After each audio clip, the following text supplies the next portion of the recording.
सत साहेब बंदी छोड़ पूर्ण ब्रह्म परमात्मा परम पूज्य पिताजी सदगुरु रामपाल जी के चरणों में दास भाग्येश का कोटि कोटि दंडवत प्रणाम। बंदी छोड़ सदगुरु रामपाल जी की कृपा से ज्ञान यज्ञ मुक्ति बोध का पठन। सभी भाई बहनों को दास का प्यार भरा सत साहेब।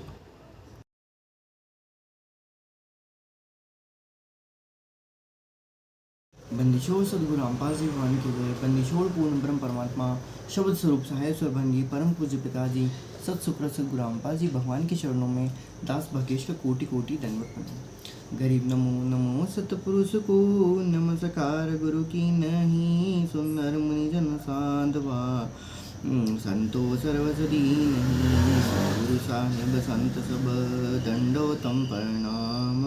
आगे पीछे मध्य हुए तिन पूजा कुर्बान नराकार निर्विषम कालजाल भयभंजनम निर्लेपम निज निर्गुणम कल अनुपबे सुन्नधनम सोहम सुरति समापतम सकल समानानि रतिलय उजल हिरंबर हदम्बम बेपरवाह था है वार पार नहीं मध्यतम गरीब जो सुमरे सिद्धि होई गणनायक गलताना करो अनुग्रह सोई पारस पद परवाना आदि गणेश मनाऊ गणनायक देवन दीवा चरण कमल्यो लाऊं आदि अंत करूं सेवा परम शक्ति संगीतम हृदय सिद्धि दाता सोई अवगत गुण अतीतम सत्य पुरुष निर्मोही जगदम्बा जगदीशम मुरारी तन मन हरपूसीसम भक्ति मुक्ति भंडारी सुंदरों जन ध्यावे ब्रह्मा विष्णु महेशा शीश सहस मुख गावे पूजे आदि गणेशा इंद्र कुबेर सरीखा वरुण धर्म रह ध्यावे सुमरत जीवन जीता अनेक फल पावे 33 कोटि अंधारा ध्यावे 67 उतरे भवजल पारा कटे यम की फांसी 33 कोटि अंधारा ध्यावे 67 उतरे भवजल पारा कटे यम की फांसी। बंदिशोर सदगुरु रामपाल जी भगवान की जय। बंदिशोर पूर्ण ब्रह्म परमात्मा शब्द स्वरूप साहेब सर्वंगी परम पूज्य पिताजी सदगुरु रामपाल जी भगवान के चरणों में दास का कोटि कोटि दंडवत। हम लोग ज्ञान यज्ञ कर रहे थे, मुक्ति बोध का पठन कर रहे थे। 331 330 हो चुका था, पेज नंबर 331। किस प्रकार से कबीर जी स्वयं ही केशव का रूप बना के वहाँ पर डुप्लीकेट रोल कर रहे थे और इस प्रकार स्वयं ही परमात्मा कबीर केशव के रूप में क्या करते प्रश्न पूछते हैं और कबीर जी स्वयं ही उनके क्या करते हैं उत्तर देते हैं। इस प्रकार दोनों की जो वार्तालाप हुई उन अमृतवाणियों का यहाँ पर हम सरलाद कर रहे हैं। परमात्मा जी सरलाद करते हैं और पारक किंग की वाणी नंबर 887 से 924 तक के सरलाद परमात्मा यहाँ पर हमारे ज्ञान यज्ञ के लिए लिख देते हैं और हमारे दृढ़ को ज्ञान को और विश्वास को दृढ़ करने के लिए परमात्मा यहाँ पर लिखते हैं। आइए देखते हैं। कबीर जी ने कहा कि हे केशव मेरा निवेदन सुन, मैं सब स्थानों पर विद्यमान हूँ, मैं सर्वव्यापक हूँ। कबीर कहते हैं किससे? केशव से कि मैं सब स्थानों में व्यापक विद्यमान हूँ, मैं सर्वव्यापक हूँ, अर्थात मैं सर्वगतम ब्रह्म हूँ, मैं ही सर्वव्यापक हूँ, मैं हर किसी में प्रवेश करता हूँ। जैसे गौ बच्चे को जन्म देती है, गाय के शरीर में भी रुधिर है, गोबर पेशाब भी है, मांस भी है, हड्डियाँ भी हैं, उसी शरीर में बच्चे के लिए दूध भी बन गया। इस प्रकार सत साधना करने से इसी रुधिर व मल भरे मानव शरीर में परमात्मा भी प्रकट हो जाता है, भक्ति की शक्ति बन जाती है। बंदिशोर सदगुरु रामपाल जी भक्ति की शक्ति बन जाती है, जीव का मोक्ष हो जाता है। बच्चे के जन्म से पहले यदि गाय व भैंस के थन दूधी को चीर फाड़ कर देखे तो दूध नहीं मिलेगा, मांस व रक्त मिलेगा। बच्चा उत्पन्न होने के पश्चात दूध की बाल्टी भर देती है। हे केशव अपना सृजनहार अपने हुनियार जैसा है, यानी मानव स्वरूप ही है। वो अपना सृजन हे केशव। अब वहाँ पर परमात्मा लोगों के लिए वहाँ पर ज्ञान यज्ञ कर रहे थे, वहाँ पर परमात्मा उनको बता रहे थे, क्योंकि परमात्मा एक भगत के रूप में भी वहाँ पर रोल कर रहे थे। और इस तरीके से वहाँ पर परमात्मा कहते हैं केशव अपना सृजनहार अपने हुनियार जैसा है, यानी मानव स्वरूप है। यह सब वार्ता मानव को समझाने के लिए है। मैंने अर्थात कबीर जी ने अर्थात यहाँ पर परमात्मा स्वयं लिखते हैं, मैंने अर्थात कबीर जी ने, जो काल से अधिक प्रभावित है कर्महीन है। अब यहाँ पर मैंने जो लिखा है वो स्वयं किसने लिखा है, वो स्वयं सदगुरु रामपाल जी ने ही लिखा हुआ है। तो ऑब्वियसली यहाँ पर सीधी सीधी बात है, मैंने अर्थात कबीर जी कह लीजिए या तो फिर वहाँ पर सदगुरु, क्योंकि लिखने का अधिकारी भी सबसे पूर्ण परमात्मा सदगुरु रामपाल जी है। आप और मैं ऐसा यहाँ पर लिख नहीं सकते, ना ही कोई और लिख सकता है यहाँ पर। तो सतकबीर सदगुरु रामपाल जी भगवान ने काल से अधिक प्रभावित हैं कर्महीन ने उन 70 युग तक तत्व ज्ञान समझाया। जो काल से अधिक प्रभावित जो जीव हैं, कर्महीन हैं, उनको 70 युग तक तत्व ज्ञान समझाया। एक भी जीव नहीं समझा, वो घर घर भिन्न भिन्न वेश धारण करके जाता हूँ, समझाता हूँ। अर्थात सदगुरु रामपाल जी भगवान ही कहते हैं कबीर रूप में, वहाँ पर केशव बंजारे के रूप में स्वयं से कहते हैं मानव को समझाने मात्र के लिए कि परमात्मा घर घर भिन्न भिन्न वेश धारण करके जाते हैं, समझाना चाहते हैं, मेरे कुलात्मा आते हैं, हे केशव सुन, मैं करोड़ों कल्पों तक बार बार सच्ची भक्ति करने की प्रेरणा करने स्वर्गलोक पातालोक तथा पृथ्वीलोक पर कई बार आया गया हूँ। वही यहाँ पर परमात्मा क्या कहते हैं, कोई ये आज की बात नहीं कि परमात्मा आज हमें पार कर रहे हैं, तो कोई हम अकेले नहीं है यहाँ पर, ठीक है। और इस तरीके से कोई हम अकेले भी नहीं थे जो हम सतलोक जाएंगे। ऐसे पहले कई लोग आए हैं जो जा चुके हैं, कई आत्माएं ऐसी हैं जिन्होंने भक्ति पूरी करके सतलोक जा चुकी है, आगे भी कई भक्ति करके सतलोक जा चुकी होंगी। तो परमात्मा कहते हैं कि हे केशव सुन, मैं करोड़ों कल्पों तक बार बार सच्ची भक्ति की प्रेरणा करने स्वर्गलोक पातालोक तथा पृथ्वी लोक पर कई बार आया हूँ। ये जीव मेरे पीछे पड़ जाते हैं, कहते हैं कि यह झूठा ज्ञान कहता है, इसको मारो मारो। हम पूर्व के यानी ऊपर सतलोक के रहने वाले हैं, जीव पश्चिम के हैं, इसलिए बोली मिलती नहीं है। पश्चिम यानी काल लोक के निवासी हैं, यानी हमारे ज्ञान को समझ नहीं पाते हैं। इनको काल लोक का लोक वेद पढ़ा रखा है। मेरी कोशिश है कि इनको नरक से निकालूं। जिन्होंने हमारी शिक्षा उपदेश मान ली, दीक्षा ले ली, उनके यम काल के लोगों से पाप कर्मों के बंधन से समाप्त कर देता हूँ। परमात्मा ये स्वयं लिख रहे हैं कि भैया सदगुरु रामपाल जी भगवान स्वयं लिखते हैं कि जिन्होंने हमारी शिक्षा मान ली। तो ये कौन लिख रहा है भाई, सदगुरु रामपाल जी भगवान लिख रहे हैं।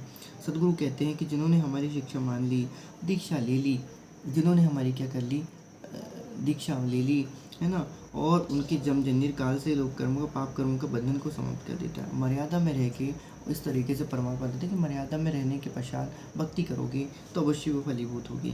इस बातों को केशव भी सुन रहा था तथा प्रभावित हो रहा था। कबीर जी ने कहा कि वे मेरे शरण वाले सत्य भक्ति करके सतलोक में चले जाते हैं, वहाँ पर अमर पट्टा अमर पद को प्राप्त करते हैं। वही वहाँ पर परमात्मा के साथ वो क्या करते हैं, अमर पट्टा या अमर पद प्राप्त करते हैं। वे कभी जन्म मृत्यु के चक्र में नहीं गिरते। मैंने अर्थात कबीर जी ने, सतगुरु रामपाल जी भगवान ने अनंत करोड़ दुनिया बनाई है, अनंत करोड़ ब्रह्मांड बनाए हैं। मैं इतना सक्षम हूँ, परंतु काल जीव का नाम खंड करवाकर मेरे से दूर कर देता है। बताओ मैं क्या करूँ। मैं काल को कील दूँ बांध दूँ, किसी भी जीव को कष्ट नहीं होगा, सब सतलोक में चलेंगे, परंतु मेरे ज्ञान को कोई नहीं मानता है, न सुनता है। यही परमात्मा की क्या है, विशिष्ट प्रेरणा है। कोई परमात्मा कहते हैं कि उनके ज्ञान को कोई नहीं मानता, वो न सुनता है। कबीर जुलाहा यह कह रहा है कि मानव की तो बात ही क्या, पशु पक्षियों को भी अमान अर्थात सुखी कर दूँ। मैं तो सदा आदि का बंजारा अर्थात व्यापारी हूँ। मेरी यही 60 अर्थात सौदागरी के जीव को सच्चा ज्ञान, सच्चा नाम बताकर, भक्ति करवाकर, काल ब्रह्म का हिसाब करवाकर, जीव को मुक्त करवाकर सतलोक ले जाऊँ। ये वे जीव पुनः काल के जाल में नहीं आते। मैं उन जीवों को अमर कर देता हूँ जो भिन्न भिन्न धर्म बनाकर काल ने आपस में लड़ा रखे हैं, भिन्न भिन्न रीति रिवाज बना रखे हैं। हिंदू मुर्दे को जलाता है और मुसलमान उसको दफना देता है, और मुसलमान इसे बुरा मानता है, वे ज़मीन में डालते हैं। मुझे ये सब अच्छा नहीं लगता। मैं चाहता हूँ कि तत्व ज्ञान समझें, एक हो जाएं, सत्य साधना करें, सतलोक जाएं, सदा सुखी रहें। डबल रोल करके कबीर जी ने कहा कि हे केशव धनी मालिक, मैं तो आपका दास हूँ। केशव को कहते हुए कि हे धनी मालिक, मैं तो आपका दास हूँ, आपकी आज्ञा से जीवों के कर्म बंधन काटता हूँ। मुझे आजिज़ की पुकार सुनकर आप तत्काल सहयोग के लिए उतरे हो, 9 लाख बोरी लेकर आए हो, मेरी लाज रखी है। इसी कारण हम देखते हैं, अनंत कोटि ब्रह्मांड में बंदी छोड़ कहाँ आए, सो तो एक कबीर है, जन्मी जाया न माए। जो हमको निज नाम दिया, सो सतगुरु हमारे, कबीर गरीब दूजा कोई नहीं, वो कबीर सिरजनहार। तो यहाँ पर परमात्मा हम यहाँ पर बताना चाहते हैं भैया, अनंत कोटि ब्रह्मांड में कौन है भैया, अनंत कोटि ब्रह्मांड में बंदी छोड़ कहाँ आए, सो तो एक कबीर है, जनी जाया न माए।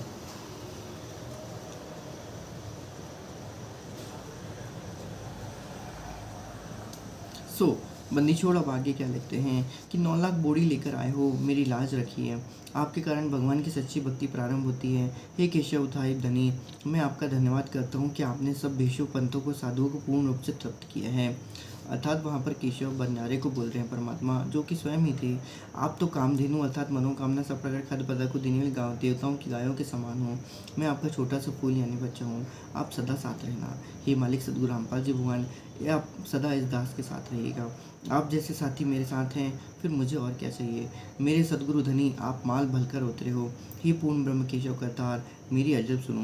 हे सदगुरु रामपाल जी भगवान, परम पूज्य करतार सदगुरु रामपाल जी भगवान, सारी सृष्टि के रचनहार, कुल मालिक, असंख्य ब्रह्मांडों के स्वामी, देवों के देव, महादेव, आदि अनंत सतपुरुष, अनामय पुरुष, अनामय पुरुष, कबीर परमात्मा, मेरी अरज सुनो। मुझ दीन का बहुत ध्यान रखना। काल लोक में मेरी सुध लेते रहना। नंदीछोर सदगुरु रामपाल जी भगवान की जय।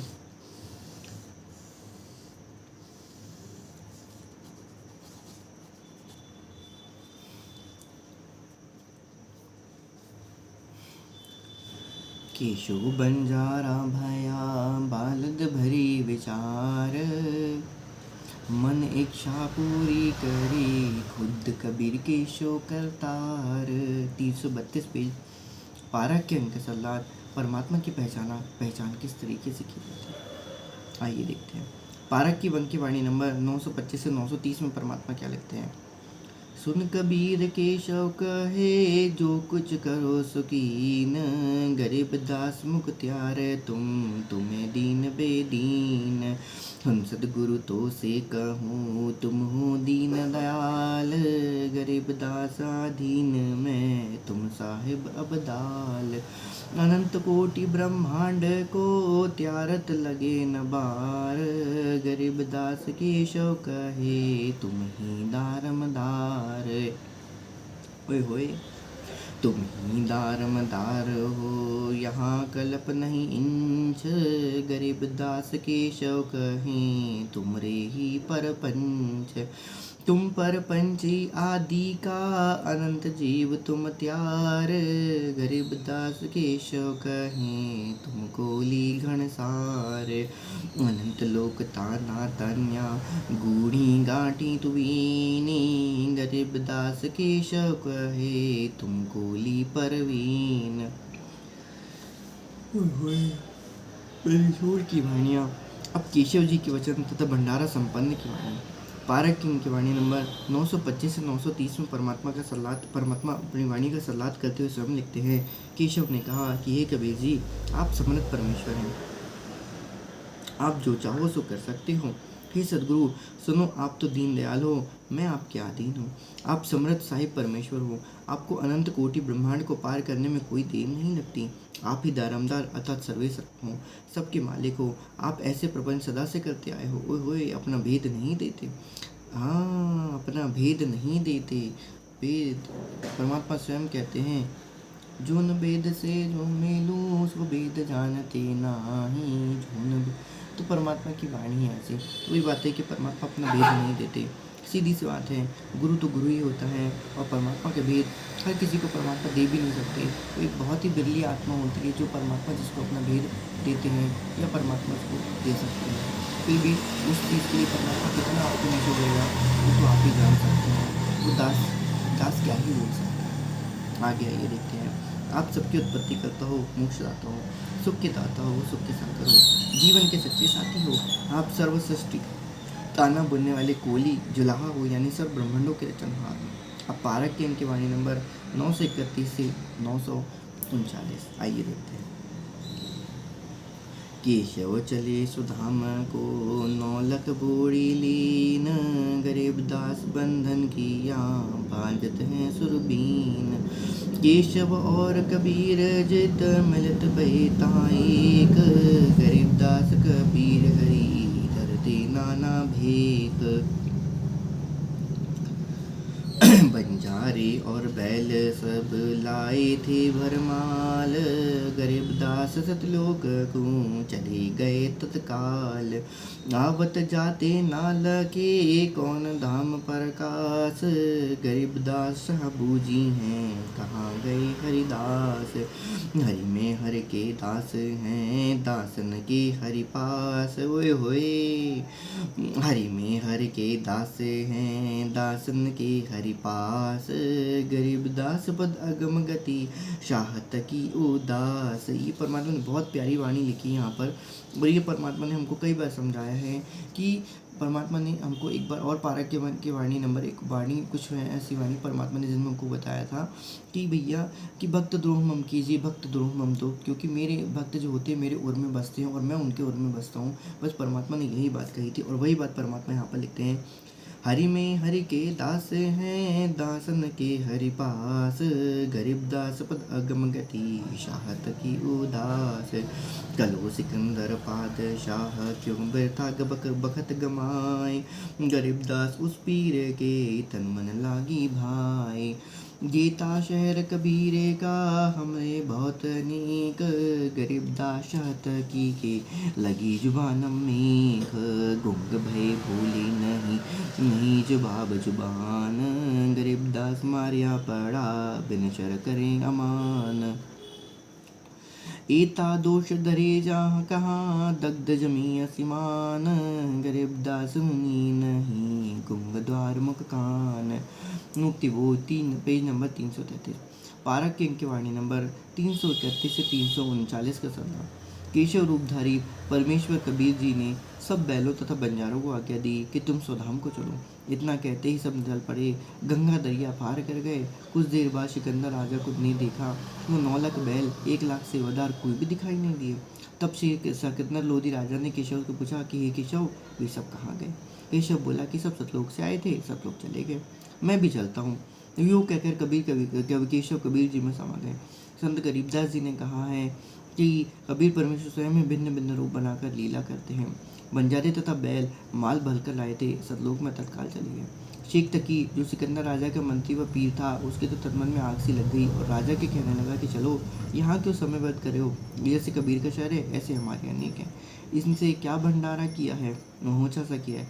तो परमात्मा इसके आगे लेके करीब कोई कहे जग जौनार करी कोई कहे महोचा। बड़े बड़ाई करत हैं गारी काढ़े ऊँचा। ऐसे हमारे अनेक हैं। इससे क्या भंडारा किया, मोहचा सा किया है। हम ऐसे 100 भंडारे करवा देंगे। 100 करवा दोगे, सारी सृष्टि को तो न खिलवा सकते हो। उस समय शेख तक की गूंगा सब हो गया। आजीवन गूंगा रहा, भुगत कर मरा। यही बात होती है। इसलिए कहा जाता है कि संत की निंदा महापाप होता है। प्रत्यक्ष दर्शन लेने के बाद भी यदि आप संत की निंदा करते हो तो वही उससे परमात्मा क्या काल भी नाराज हो जाता है, क्योंकि परमात्मा को जब पता चलता है या काल को जब पता चलता है कि परमात्मा ही हैं करके, तो वो तो इस तरीके से जीवों को प्रत्यक्ष तरीके से प्रताड़ित करवाने के लिए काल ये सब क्रिया करता है और उसका दाव लग भी जाता है। एक प्रकार से कहने चाहिए बहुतों के द्वारा उसका दाव लग जाता है और वो बेचारे फिर भुगत कर मरते हैं।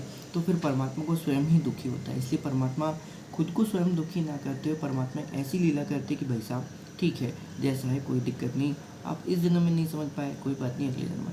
लेकिन आप ज़बरदस्ती कभी कभी काल प्रेरित जो कुछ लोग होते हैं वो बहुत बुरी तरीके से परमात्मा को क्या करते हैं, उनको दुखी कर देते हैं। उनका दुखी होता है तो ऊपर से वहाँ पर काल को भी ये मौका मिल जाता है कि वो उन भक्तों को क्या करे, उन लोगों को क्या करे, कि उन प्राणियों को क्या करे, वो उनको दंड देने के परमात्मा को गूंगा कराने के लिए थोड़ी ना आते हैं यहाँ पर भाई किसी को। लेकिन तत्वज्ञान है भाई साहब, जानोगे तो समझोगे। अब जिन्होंने नहीं सीखा, जो लोग फुकट के कमेंट्स वगैरह करते रहते कि ऐसे हैं वैसे, भाई साहब प्रूफ लेके आइए बिना प्रूफ के। और प्रूफ हो तो भी संत की निंदा करना तो महापाप होता है, क्योंकि आपको प्रूफ तो कोई मिलेगा नहीं। जो भी प्रूफ होंगे सब झूठे के झूठे होंगे, क्योंकि काल लोग है। काल तो किसी भी तरीके से झूठा प्रूफ कहीं से भी क्या करवा सकता है, कोई दिक्कत नहीं है। मानना ना मानना भाई आपकी बुद्धि और विवेक के ऊपर डिपेंड करता है। इसलिए परमात्मा कहते हैं जो कहते हो समझाई क्या है, कभी कृपा कर जन पर जो कहते हो समझाई। परमात्मा को समझना किसी जीव के बस की बात नहीं है। यदि परमात्मा को समझना जीव के बस की बात होती है तो ऑब्वियसली फिर तो जीव ही परमात्मा हो गया होता, जो ऐसा कभी हो नहीं सकता है। ठीक है, और फिर परमात्मा की ज़रूरत ही क्या, जब जीव खुद ही समझ जाएगा अपनी करनी धरनी, तो फिर परमात्मा को इधर आने की और परमात्मा के होने ना होने से कोई फर्क ही नहीं पड़ेगा। तो भाई साहब ऐसा तो नहीं चलेगा। आप अपनी बुद्धि को ठीक करिए, अपनी बुद्धि को ठिकाने रखिए। अर्थात कोई तो कह रहा था कि दिल खोलकर रुपया खर्चा किए हैं, जग जमार धर्म यज्ञ जीवनवार की है। कोई कह रहा था कि महोचा किया है। महोचा उसे कहते हैं जो किसी वृद्ध के लिए पंडित के द्वारा थोपा हुआ धर्म कर्म किया जाता है। उसमें घटिया कपड़ा, घटिया घी डालडा लगाता है, कंजूसी करता है, 100 के स्थान पर 10 खर्च करने की कोशिश करता है, उसे महोच्छा कहते हैं। बड़े लोग यानी अच्छी आत्मा तो यज्ञकर्ता की बड़ाई करते हैं, ओछा यानी दुष्ट आत्मा गाली देता है, उससे बिसराता है अर्थात घटिया बताता है, बिसराता अर्थात घटिया बताता है। परमात्मा उपरोक्त वाणियों का कथा रूप लिखते हैं पेज नंबर 333 में। सरलाद, जब सब षड्यंत्र फेल हो गए तो काशी के पंडित काजी मल्लाओं ने सभा करके निर्णय लिया कि कबीर एक निवेदन जुला है, हम इसके नाम से पूरे हिंदुस्तान में चिट्ठी भिजवा देते हैं। कबीर सेठ पुत्र नीरू जुलाहा कॉलोनी बनारस वाला 3 दिन का भोजन भंडारा धर्म यज्ञ करने जा रहा है। सब अखाड़े वाले बाबा साधु संत आमंत्रित हैं, साथ में अपने सर्व शिष्यों को अवश्य लाएंगे। 3 दिन प्रत्येक भोजन को प्रत्येक साधु संत ब्राह्मण काजी मुल्ला पीर पैगम्बर औलिया को एक दोहर, एक मोहर तथा जो कोई सूखा आटा मिठाई घी दाल चावल भी लेना चाहे तो वह भी कर दिया जाएगा। दोहर एक लोई होती थी जो उस समय की सबसे महंगी तथा उपयोग कंबल मानी जाती थी। दोहर एक लोई होती थी जो उस समय की सबसे महंगी तथा उपयोगी कंबल मानी जाती थी, जिसे अमीर लोग ही ओढ़ते थे। जैसे आज पश्मीना शॉल कुछ ज़्यादा ही फेमस है कहना चाहिए, एक बड़ा अच्छा कंबल डबल कोटेड वाला, है ना। मोहर लगभग 10 ग्राम सोने से बनी होती थी। वर्तमान में लगभग कीमत 30,000 रुपये है, और आज के समय में यदि आप कहा जाए तो 10 ग्राम सोने की कीमत तो 50,000 रुपये है ना। तो ये सब जो क्रियाकर्म है, ये जो क्रिया कर सकते हैं, ये जो लीला कर सकते हैं, वो सिर्फ पूर्ण ब्रह्म परमात्मा ही कर सकते हैं, क्योंकि परमात्मा ही अजर अमर अविनाशी है, जिनकी सारी शक्ति अजर अमर अविनाशी। वो जो चाहे वो बना दे, है ना कि नहीं। वो चाहे तो हवा में सोना ला के खड़ा कर दे, वो चाहे तो हवा में ब्रह्मांड क्रिएट कर दे। परमात्मा जो चाहे वो कर सकते हैं। परमात्मा की गति न्यायी है, और परमात्मा अजर अमर अविनाशी है, परमात्मा शक्ति है, जो चाहे वो बनाना चाहे वो बना सकता है। उस लोई की कीमत वर्तमान में लगभग 10,000 के कम नहीं है। तो उस लोई की कीमत वर्तमान में अर्थात वो कंबल की कीमत जो है आज 10,000 से कम नहीं है, और पशुओं तो 50,000 होगा लगभग कहना चाहिए। खैर, पारक के अंक सलाह पेज नंबर 334। सर्वसम्मति से निमंत्रण लेकर, अभी उसका सारांश परमात्मा यहाँ पर स्वयं ही लिख रहे हैं कि सर्वसम्मति से निर्णय लेकर पत्र भिजवा दिए गए, दिन निश्चित कर दिए गए। निश्चित दिन को 18 लाख साधु संत ब्राह्मण महामंडलेश्वर अपने अपने सर्व शिष्यों सहित वहाँ पहुँच गए। सबको लालच था कि प्रत्येक भोजन के पश्चात उपरोक्त दक्षिणा मिलेगी, इसलिए अपने अपने सर्व शिष्यों को मंडलेश्वर ले आए। अच्छा माल मिलेगा, सूखा सीधा भी लेंगे, महीनों का खाने का तथा कई हज़ार का सोना तथा लोई मिलेगी, बेचकर काम चलाएंगे। अब जिनकी जितनी बुद्धि वो उतना ही काम करते हैं। उनको तो कहाँ था, वो तो बेचारे इसी के लिए चलते थे। अब वो तो उनकी सत्य साधना नहीं थी, उनको ज्ञान नहीं था, तत्व ज्ञान नहीं था, इस कारण से उनको लगता था कि जीवन यापन करने उतना ही बहुत होता है। इसलिए परमात्मा आज हमको बहुत अच्छे तरीके से समझाए ये सब चीज़ें। कबीर परमेश्वर ने 2 रूप में अभिनय किया। एक तो अपनी कुटिया में बैठे रहे, दूसरे रूप में अपने सतलोक से 9 लाख बैलों पर थैले रखकर पका पकाया सामान तथा सूखा सामान तथा दोहर मुहर भरकर ले आए। बोरे जो वर्तमान में गधों पर रखते हैं, उस समय बंजारे अर्थात व्यापारी बैलों पर रखकर माल एक मंडी से दूसरी मंडी में ट्रांसपोर्ट करते थे। काशी के बाजार में टेंट लगाकर, ओए चौपड़ के बेजारा, काशी के बाजार में टेंट लगाकर सारा सामान टेंटों में रख दिया, और कुछ सेवादार भी सतलोक से ले आए थे जो सर्व व्यवस्था संभाल रहे थे। भंडारा शुरू कर दिया।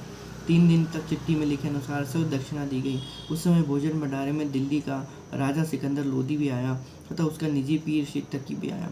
शेख तकी उपरोक्त षड्यंत्र का मुख्य सदस्य था। उस सिकंदर लोदी को भी पत्र भिजवाया। वह चाहता था कि किसी तरह सिकंदर लोदी के दिल से कबीर जी उतरे और मेरी पूर्ण महिमा बने। उस शेख का अनुमान था कि अब की बार कबीर काशी से भाग जाएगा, और भंडारे में पहुंचे साधु कबीर को गालियां दे रहे होंगे। राजा भी कबीर का फैन प्रशंसक नहीं रहेगा। परमात्मा अब आगे लिखते हैं, परंतु जब भंडारे के स्थान पर पहुंचे तो लंगर चल रहा था। सर्व दक्षिणा दी जा रही है।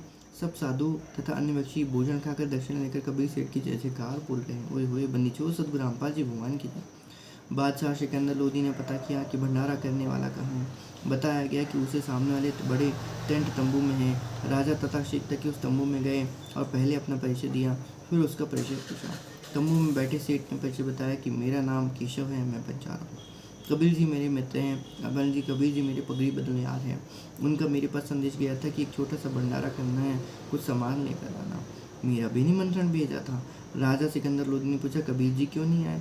केशव रूपधारी परमेश्वर ने कहा जो बैठा हूँ उनका नौकर, वे मालिक हैं, इच्छा होगी तब चले आएंगे। और बनीचो सतगुरु रामपाल जी भगवान की जय।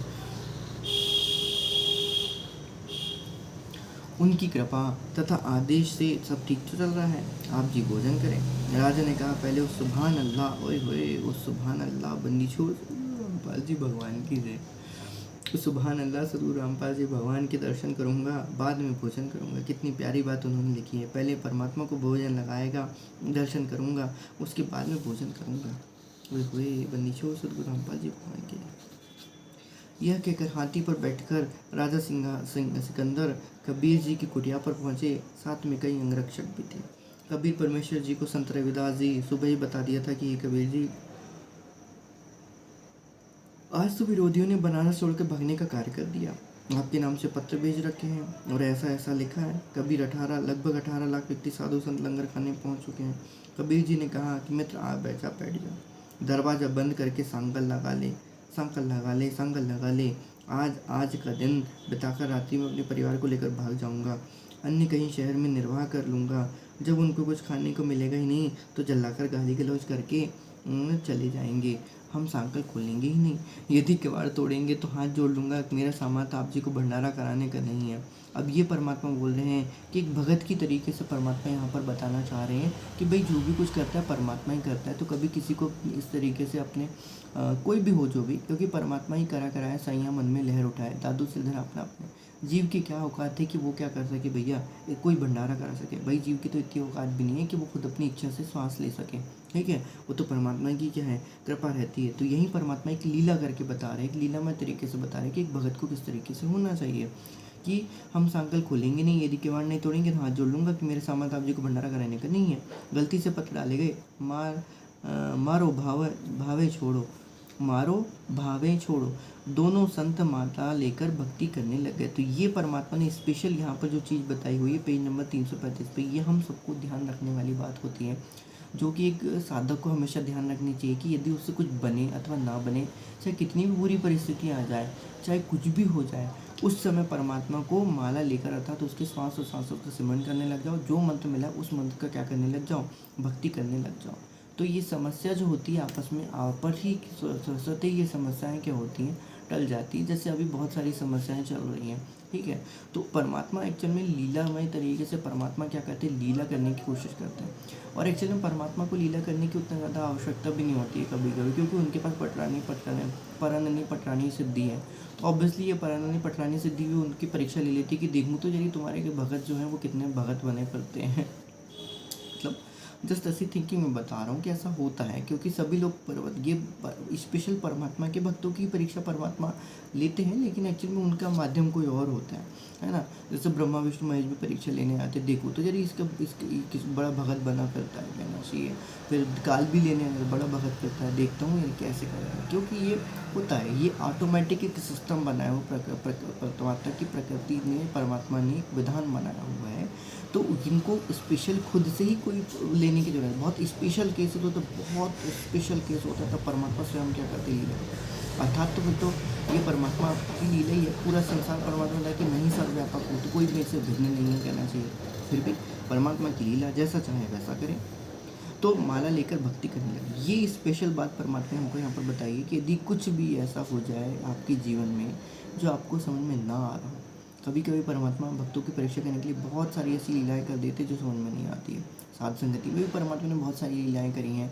तो भाई साहब, हमने परमात्मा की ये बातों को जाना है कि भाई साहब यदि कुछ समझ में ना आए तो उस समय परमात्मा का क्या करो, नाम स्मरण जप करना चालू कर दो। लगभग गारंटीड है, इतना गारंटीड है, जितना आपने परमात्मा को समझा है उस हिसाब से तो मैं दास इतना तो कह सकता हूँ कि परमात्मा की जो भी लीला होती है वो परमात्मा के नाम मात्र से क्या हो जाती है, टल जाती है। तो उसका समाधान ऑटोमेटिक निकल जाता है, उसमें हमें कुछ करने की आवश्यकता ही नहीं पड़ती। और यही है जो परमात्मा हमको एक्चुअल में सिखाना चाहते हैं कि शब्द की शक्ति होती क्या है।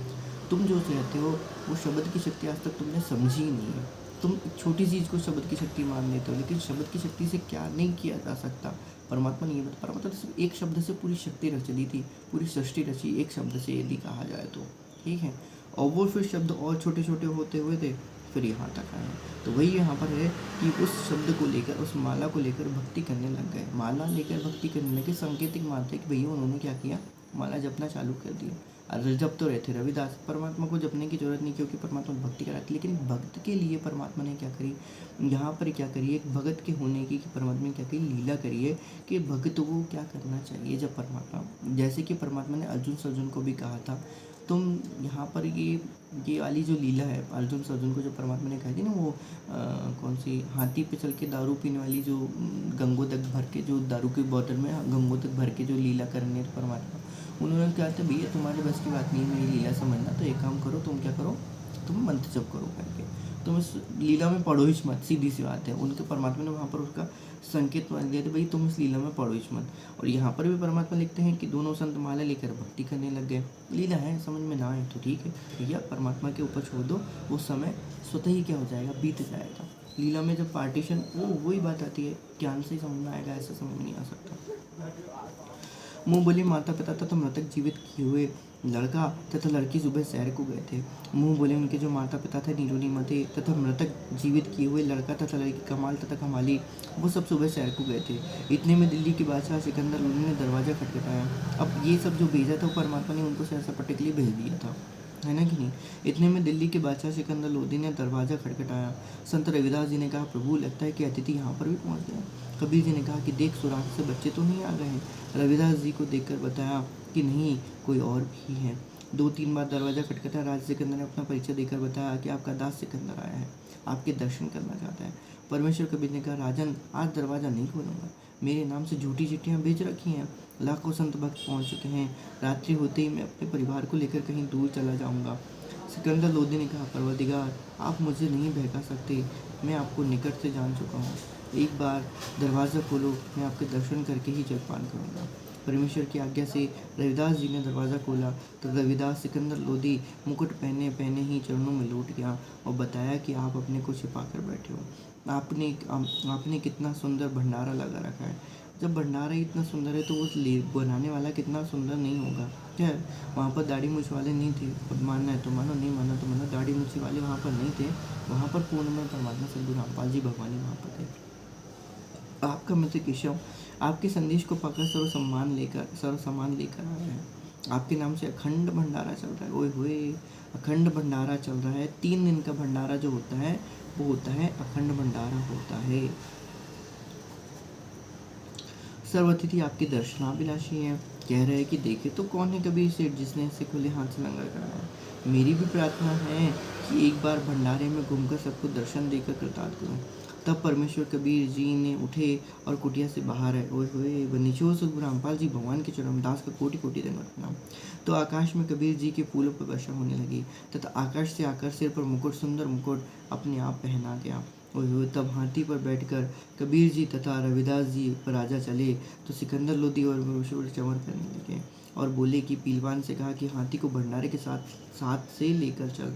जो भी देखे और पूछे काशी वालों से कि कबीर सेठ कौन सा है, उत्तर मिले कि जिसके सिर पर मोर पंख वाला मुकुट है वह है कबीर सेठ जिस पर सिकंदर लोदी दिल्ली के बादशाह चंवर कर रहे हैं। जिसके सिर पर मोर पंख वाला मुकुट है वह सद्गुरु रामपाल जी भगवान। यही बात होती है यहाँ पर निचोड़ सद्गुरु रामपाल जी, जिसके सर के ऊपर मोर पंख वाला मुकुट लगा हुआ है वही क्या है, वह दिल्ली के सेठ कबीर सेठ जिस पर सिकंदर लोदी राणा बादशाह के चंवर कर रहे हैं। सब एक स्वर में जय बोल रहे थे, बंदी चोर जय हो कबीर सेठ, जय हो सद्गुरु रामपाल जी भगवान, जय हो सद्गुरु रामपाल जी, जय हो कबीर सेठ, जय हो कबीर सेठ। जैसा लिखा था वैसा ही भंडारा कराया। ऐसी व्यवस्था कहीं देखी न सुनी। आय है, जब वो यहाँ पर परमात्मा ऐसी लीला कर सकता है तो सोचो भाई सतलोक में उसने क्या नहीं लीला करके रखी हुई, किस तरीके से उन्होंने हमारे लिए, वो भी अनंत काल तक के लिए उसने बना के रखा है यहाँ पर। देखी ना सुनी। भोजन खाने का स्थान बहुत लंबा चौड़ा था। उसमें घूमकर फिर वहाँ पर आए जहाँ पर केशव टेंट में बैठा था। हाथी से उतरकर कबीर जी तंबू में पहुँचे तो अपने आप एक सुंदर पलंग आ गया। उसके ऊपर एक गद्दा बिछ गया, ऊपर गलीचे बिछ गए जिनके झालरों में हीरे पन्ने लाल लगे थे। टेंट को ऊपर कर दिया गया जो दो तरफ से बंद था। टेंट को ऊपर कर दिया गया जो 2 तरफ से बंद था। खाना खाने के पश्चात सब दर्शनार्थ वहाँ आने लगे। तब कबीर परमेश्वर जी उन परमात्मा के लिए घर त्याग कर आश्रमों में रहने वाले तथा अन्य गृहस्थी ब्राह्मणों को आपस में केशव तथा कबीर जी ने आध्यात्मिक प्रश्न उत्तर करके सत्य ज्ञान समझाया। 8 पहर अर्थात 24 घंटे तक सत्संग करके उनका ज्ञान दूर किया। अब 24 घंटे तक का सत्संग सिर्फ उसे परमात्मा ही कर सकते हैं, क्योंकि परमात्मा निराहारी हैं, वो किसी प्रकार का आहार नहीं करते, उनको जरूरत ही नहीं है आहार करने की। और हम आगे लिखते हैं, कई लाख साधुओं ने दीक्षा ली और अपना कल्याण कराया। विरोधी ने तो परमेश्वर का बुरा करना चाहा, परंतु परमात्मा को इकट्ठे करे कराए भक्त मिल गए अपना ज्ञान सुनाने के लिए। ओए होए ओए होए ओए होए ओए होए, लीला परमात्मा की सबको ज्ञान सुनाना था। यहाँ पर परमात्मा लिखते, परंतु परमात्मा को इकट्ठे करे कराए भक्त मिल गए अपना ज्ञान सुनाने के लिए। तो कारण से कारण बनाने पड़ते हैं, कारण से कारण बनाने पड़ते हैं। इसलिए हम लोग कहते हैं भैया करे कराए सही में उस साहिब के हिसाब के हुक्म नहीं तलवर पाते लंदा। उन्होंने जो कराया उनके ऊपर काल की चलाई हुई काल के ऊपर परमात्मा ने क्या किया, अपनी वहाँ पर क्या कर दी, लीला वहाँ पर उसके ऊपर आरोपित कर दी। काल ने किसी और चीज़ के लिए करवाया। काल की बुद्धि में परमात्मा के हाथ तो ही हैं। परमात्मा कहते हैं मैं काहे टेंशन हूँ, जब यही मेरे भक्तों को इकट्ठा करवा के ला के दे दे रहा है तो भाई मुझे स्पेशली करवाने की क्या ज़रूरत है। करे कराए भी करो, तुम जैसा करोगे हम उसके ऊपर भी क्या कर लेंगे, उसमें भी अपना फ़ायदा निकाल लेंगे। ये होता है पूर्ण ब्रह्म परमात्मा। इसी परमात्मा को कहते हैं परमात्मा तो आदि के बंजारे। जैसे भी परमात्मा ने पेज नंबर 333 पे लिखा था, मैं तो आदि के बंजारों परमात्मा कहते हैं भाई साहब कि परमात्मा तो आदि के बंजारे। तो ये काम तो वो हमेशा से करते आए हैं। तत्व ज्ञान देना ऐसा काम है जो परमात्मा को बिल्कुल बहुत पसंद है करना चाहिए। और जो उनकी बात सुनता है परमात्मा से बहुत प्रसन्न होते हैं। उसको उतारने वाले से तो और भी ज़्यादा प्रसन्न होते हैं, और फिर उतार के उसको अमल करने वाले से तो वही परमात्मा तो सीधे स्वर्लोक दे देते हैं। निचोड़ सद्गुरु रामपाल जी मन के लिए वही परमात्मा लिखते हैं कि वो तो आदि के क्या हैं, परमात्मा आदि के बंजारे हैं। मैं तो सदा का आदि का बंजारा अर्थात व्यापारी हूँ।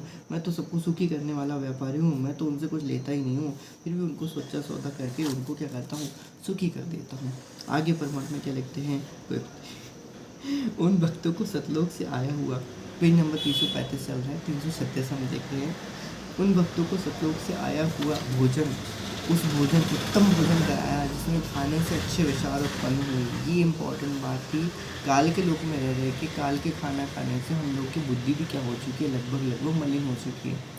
इसी कारण से हमें परमात्मा को भोग लगाना अति आवश्यक होता है, ताकि परमात्मा पहले उस भोजन प्रसाद को पवित्र करे अपनी पवित्र रचना से, और उसके बाद फिर जब हम उस पवित्र हुए भोजन को जब हम ग्रहण करते हैं तो हमारे अंदर जो मलिन बुद्धि होती है वो धीरे धीरे क्या हो जाती है, समाप्त हो जाती है। यदि आप क्रिया नहीं करोगे तो आपको उसका फल नहीं मिलेगा। इसके साथ चरण सेवा जो परमात्मा की मानसिक चरण सेवा करनी होती है। स्वप्न में यदि आपको चरण सेवा बख्श दे तो बहुत अच्छी बात है। स्वप्न में भोग लगा रहे हो, रोज सोते समय भी परमात्मा को भोग की आरती गा रहे हो, तो भाई फिर तो उत्तम कोई बात ही नहीं है। आगे परमात्मा क्या लिखते हैं, मनसा वाचा कर्मणा की भक्ति है। नहीं बन पा रहा है, आप मन से ही ज्योत जला दीजिए, आप मन से ही भोग लगा दीजिए। भले ही सामने कुछ ना हो, लेकिन फिर भी क्या करो, आप उसको भोग लगाइए। वही परमात्मा जाने जाना है। जैसे कि परमात्मा ने उस समय रामानंद जी को जाना तय करता। रामानंद जी ने क्या है, गरीबदास इस भजन को जाना तय करता। वहाँ पर भी लिखा था भजन जाना तय करता। स्वयं परमात्मा लिख रहे हैं। परमात्मा कुछ और चीज़ भी लिख सकते थे, गरीबदास इस पूजा को जाना तय करता, गरीबदास इस मनमानी पूजा को जाना तय करता। नहीं, स्पेशल परमात्मा ने वहाँ पर एक लिखा, गरीबदास इस भजन को जाना तय करता। जब रामानंद जी मानसिक पूजा कर रहे थे उनकी, तो भाई साहब यदि आपके पास कुछ नहीं भी है तो भी कम से कम मानसिक भोग तो आप परमात्मा को लगा ही सकते, कोई बहुत बड़ी बात नहीं है। उतना भी नहीं कर सकते भाई तो फिर तो कहानी आ जाते हैं। खैर, परमात्मा अब आगे 336 नंबर पेज पे क्या लिखते हैं कि उन्होंने परमेश्वर का तत्वज्ञान समझा, दीक्षा ली तथा कबीर जी को उनके वर्षों का खर्चा भी दक्षिणा रूप में दे दिया। वर्षों का खर्चा भी दक्षिणा रूप में दे दिया। सब भंडारा पूरा करके सर्व सामान समेटकर बैलों पर रखकर जो सेवादार आए थे वे चल पड़े। तब सिकंदर लोधी, शेख तकी, कबीर जी, केशव जी तथा राजा के कई अंगरक्षक भी खड़े थे। अंगरक्षक ने आवाज़ लगाई कि बैल धरती से 6 इंच ऊपर चल रहे हैं, पृथ्वी पर पैर नहीं रख रहे। यह लीला देखकर सब हैरान थे। फिर कुछ देर बाद देखा तो आसपास तथा दूर तक न बैल दिखाई दिए न बंजारे शिविर। सिकंदर लोधी ने पूछा, अच्छा वो तो बैनिश हुए थे, गायब हो गए थे, जहाँ से आए थे पल में पहुँचा दिया परमात्मा ने उनको, जैसे पल में लाए थे वैसे पल में पहुँचा दिया। सिकंदर लोधी ने पूछा, हे कबीर जी, बंजारे और बैल कहाँ चले? कबीर परमेश्वर ने उत्तर दिया, सतगुरु रामपाल जी भगवान ने उत्तर दिया, जिस परमात्मा के सतलोक से आए थे उसी में चले गए। उसी समय केशव वाला स्वरूप देखते देखते कबीर जी के शरीर में समा गया। सिकंदर राजा ने कहा, हे अल्लाह अकबर, मैं तो पहले से ही कह रहा था कि ये सब आप कर रहे हो, आप अपने आप को छुपाए हुए हो। शेख तकी तो जल भुन रहा था, कहने लगे, ऐसे भंडारे तो हम अनेकों कर दे, ये तो मोहचा से किया है, हम तो जग जौनार करती थी। मोहचा कहते हैं, परमात्मा ने यहाँ पर कई बार लिखा है, मोहचा कहते हैं जो धर्म अनुष्ठान जो किसी पुरोहित द्वारा पित्तल दोष मिटाने के लिए थोपा गया हो, उस व्यक्ति द्वारा बताए गए नग आइटम मन मारकर सस्ती कीमत के लाकर पूरे करता है, हाथ सिकोड़ कर लंगर करता है। जग जौनार उसे कहते हैं जिसे घर में कई वर्षों उपरांत संतान उत्पन्न होती है तो दिल खोलकर खर्च करता है, भंडारा करता है तो खुले हाथों से करता है। गरीबदास जी ने उस भंडारे के विषय में जिसकी विचारधारा थी, जिसकी जैसी विचारधारा थी वह बताई।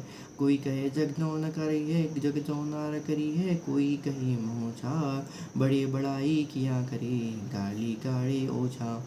बात यह कि जो भले पुरुष थे वे तो बड़ाई कर रहे थे कि जग जौनार करी है, जो विरोधी थे ईर्ष्यावश कह रहे थे कि क्या खाक भंडारा किया, यह तो मोचा से किया।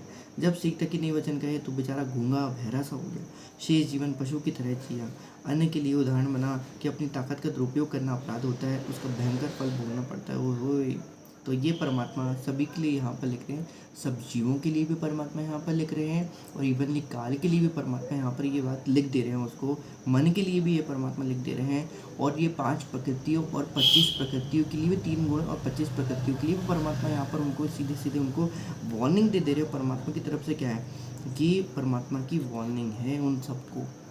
3 गुण, 25 प्रकृति, सारे देवी देवता, 33 कोटि देवी देवता, राक्षस गंधर्व किन्नर कृतिकाएँ नक्षत्र ग्रह नक्षत्र आदि आदि, भूत प्रेत पिशाच फलाना अमका ढिमका, जितने भी हैं यहाँ पर, जो भी सृष्टि के जो भी किस ब्रह्मांडों में जो भी फंसे हुए हैं, जो भी जिस तरीके से किस ब्रह्मांडों में हैं, इवन इंक्लूडिंग काल, दुर्गा, मन, माया और काल, तीनों को परमात्मा ही यहाँ पर ये वार्निंग दे रहे हैं आज कि भाई साहब अन्य के लिए उदाहरण बना कि अपनी ताकत का दुरुपयोग करना अपराध होता है। ठीक है, जैसे दुर्गा के पास दुर्गा की स्पेशल ताकत है, शब्द शक्ति है, उसके पास कुछ भी चीज़ को वो क्रिएट कर सकती है। उसके पास मन के पास एक शब्द शक्ति होती है, मन के पास भी एक शक्ति होती है, जिससे वो आत्मा को क्या कर लेता है, अपने वशीभूत कर सकता है उतना भी, लेकिन ज्ञान के आधार पर फिर उसको हम इग्नोर भी कर सकते हैं। उसके अलावा परमात्मा ने काल को भी ये भैया तुम 1000 हाथी हो तो तुम भले तुम 1000 सिद्धियों वाले स्वामी हो, तुम अपने दुरुपयोग करना तुम्हारा क्या है, ये अपराध है।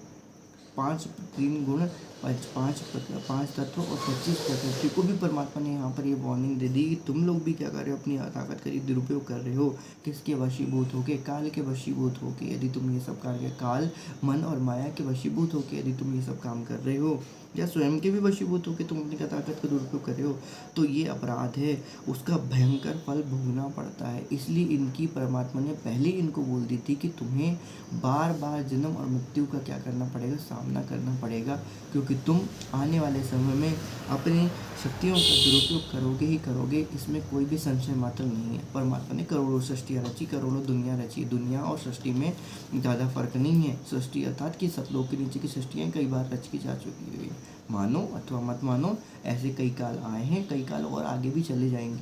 ठीक है, तो तुम लोग अपनी जो है कहना चाहिए, तुम जो भक्तों को इस तरीके से, परमात्मा के भक्तों को जो परेशान करते हो, अपने जो दुरुपयोग करते हो, अपनी ताकत का दुरुपयोग करते हो, वो परमात्मा कहते हैं उसका भयंकर फल तुम्हें भोगना पड़ता है। तुम्हें ही भोगना पड़ेगा, किसी और को भुगतना नहीं पड़ेगा।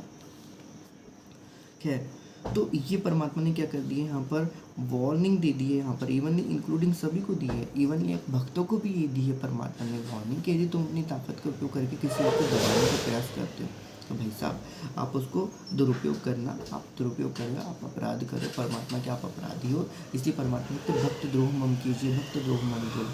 ठीक है, इसलिए परमात्मा कहते हैं कि भगत बनना 8 पहर संग्राम, संत बनना कठिन है 8 पहर संग्राम। आगे परमात्मा कह लेते हैं केशव आन भया बंजारा श्रद्धल की निहास है। तो ये हम नित्य नियम में भी पढ़ते हैं लगभग, केशव आन भया बंजारा श्रद्धल की निहास है, धना भक्ति का कितने पाया माधव दई से क्लात है। परमेश्वर कबीर जी स्वयं आकर केशव बंजारा बने। केशव आन भया बंजारा श्रद्धल की निहास है। श्रद्धल कहते हैं गिरिपुरी, नाथ नागा, वैष्णव, सन्यासी, शैव आदि 6 पंथों के व्यक्तियों जिन्होंने हंसी मजाक करके चिट्ठी डाली थी। परमात्मा ने सिद्ध कर दिया कि भक्त सच्चे दिल से मेरे पर विश्वास करके चलता है तो मैं उसकी ऐसी सहायता करता हूँ। बनीचोर सद्गुरु रामपाल जी भगवान के चरणों में दास भगेश का कोटि कोटि दंडवत प्रणाम। अब परमात्मा ने एक अन्य करिश्मा जो उस भंडारे में हुआ था, इसको भी हम कंप्लीट कर ही लेते हैं और फिर बाद में धर्मराज जी को शरण में लेना, ये हम अगले वीडियो में कंप्लीट करेंगे। 337 पेज नंबर पे और 336 चल रहा है, तो हम 336 पेज नंबर देख लेते हैं कि एक अन्य करिश्मा जो उस भंडारे में हुआ। ये हमने कई बार देख लिया है, लेकिन परमात्मा यहाँ पर फिर हमको रह रहे कि वहाँ पर सब लोग की याद दिलाते हैं कि तुम किस लोक में यहाँ पर पड़े हुए हो और मैं तुम्हें जिस लोक में लेके जाना चाहता हूँ वहाँ तक के लिए तुम प्रयास क्यों नहीं कर रहे हो, क्योंकि तुम कहीं ना कहीं भूल जाते हो कि वहाँ के सुख क्या होते हैं।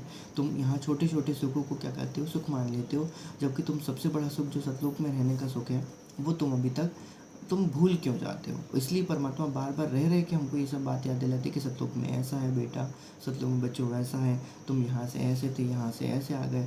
तुमको ये याद रहना चाहिए कि हम यहाँ पर किस लिए आए, यहाँ पर हम सब टेम्परेरी आए हैं, ठीक है। तुम अपने श्वासों के उस श्वास को क्या करो, समय को व्यर्थ न गवाओ। आइए तो उसका मैं शॉर्ट में कर देता हूँ। तो वही, क्योंकि हमने एक अन्य करिश्मा जो उस भंडार में हुआ था, परमात्मा ये कहते थे कि 3 दिन तक 18 व्यक्ति शौच तथा पेशाब करके काशी के चारों ओर ढेर लगा देते, काशी को सड़ा देते। काशी निवासियों तथा उन 18 लाख अतिथियों को तथा 1 लाख सेवादार जो सतलोक से आए थे उस गंध का ढेर लग जाता। श्वास लेना भी दूभर हो जाता, परंतु ऐसा महसूस ही नहीं हुआ। सब दिन में 2 बार भोजन खा रहे थे, 2-3 बार भोजन खा रहे थे, परंतु शौच एक बार भी नहीं जा रहे थे, न पेशाब कर रहे थे। इतना स्वादिष्ट भोजन था कि पेट भर भर कर खा रहे थे, पहले से दुगना भोजन खा रहे थे। उन सबको मध्य के दिन टेंशन चिंता हुई कि न तो पेट भारी है, भूख भी ठीक लग रही है, कहीं रोगी ना हो जाए। सतलोक के आए सेवकों से समस्या बताई तो उन्होंने कहा कि यह भोजन ऐसी जड़ी बूटियों डालकर बनाया है जिनको यह शरीर में ही समा जाएगा। हम तो प्रतिदिन यही भोजन अपने लंगर में बनाते हैं, यही खाते हैं। परमात्मा साफ साफ लिखते हैं कि यही भोजन, परमात्मा बोलते हैं कि हम तो प्रतिदिन सतलोक में भोजन में लंगर में यही बनाते हैं, यही खाते हैं। हम कभी शौच नहीं जाते, ना पेशाब करते हैं। आप निश्चिंत रहो। फिर भी विचार कर रहे थे कि खाना खाया है, कुछ तो मल निकलना चाहिए। उनको लैट्रिन तो गुदा से वायु निकली। उनको लैट्रिन जाने का दबाव हुआ। सब शहर के बाहर चल पड़े, टट्टी के लिए एकांत स्थान खोजकर बैठे तो गुदा से वायु भर निकली। पेट हल्का हो गया तथा वायु से सुगंध निकली जैसे केवड़े का पानी छिड़का हो। ओए होए, बनीचो सतगुरु रामपाल जी भगवान की जय।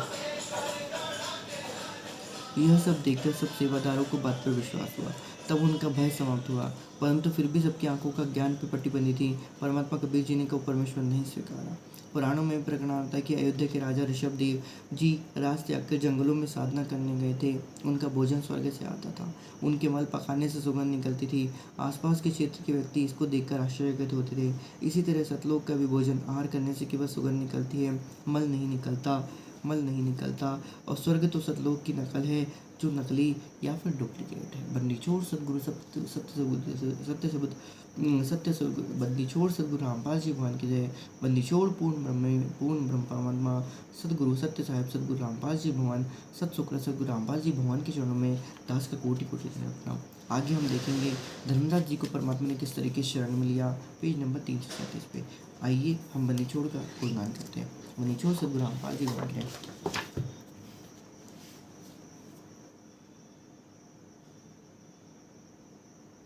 शील संतोष विवेक बुद्ध दया धर्म एक तार, भिन्न शय पावे नहीं साहिब का दीनार।